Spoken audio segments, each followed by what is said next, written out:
Les technologies jouent un rôle central dans la pratique médicale partout en Europe.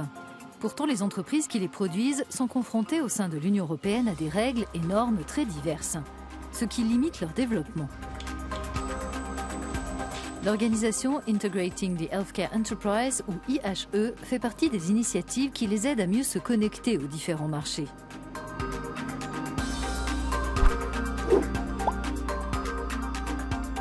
À Montreux, en Suisse, l'antenne européenne de IHE a tenu son Connectathon où des acteurs du secteur ont discuté des défis à relever. Leur expérience est également prise en compte pour la mise en œuvre du futur espace européen des données de santé. Les entreprises, par le biais de leurs produits, font le pont entre la réglementation et les utilisateurs de données cliniques, qu'il s'agisse de patients ou de médecins. La synergie est possible quand les institutions ont adopté des cadres d'interopérabilité qui s'appuient sur des normes internationales. Mais il y a plusieurs défis à relever pour les systèmes de santé nationaux. Prenons le cas d'une patiente qui doit régulièrement subir des examens cardiaques. Le problème, c'est que souvent les résultats ne sont pas partagés entre les établissements. Pour y remédier, IHE fournit aux utilisateurs et entreprises des protocoles expliquant comment les données de santé doivent être échangées. Mais la mise en place d'une telle interconnexion est une tâche complexe. Voyons ce qu'il en est avec un expert suisse de la santé numérique.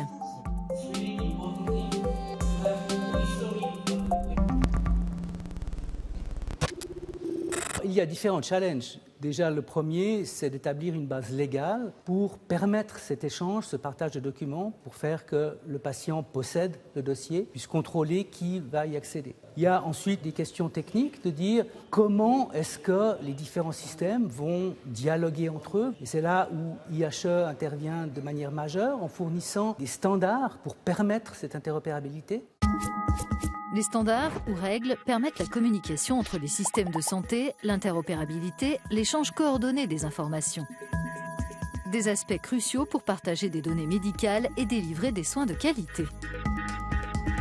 Lors du Connectathon, des dizaines de produits et logiciels destinés à la santé ont été testés par des spécialistes de IHE pour vérifier s'ils correspondent aux protocoles que l'organisation a établis dans les domaines de la radiologie, la cardiologie ou encore les laboratoires.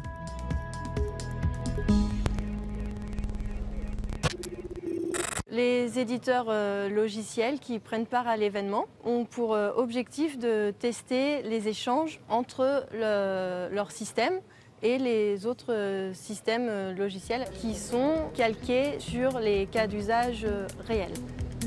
Quant à la manière d'autoriser l'accès aux données de santé des patients, les experts en informatique envisagent une option au cas par cas. On peut imaginer que le consentement sera par défaut ou ce sera au patient de décider quel praticien a accès à quelles données. Dans tel cas, par exemple, je ne veux pas qu'on accède à mes données, sauf si je suis admis aux urgences et qu'on a vraiment besoin d'accéder à mes données pour me soigner.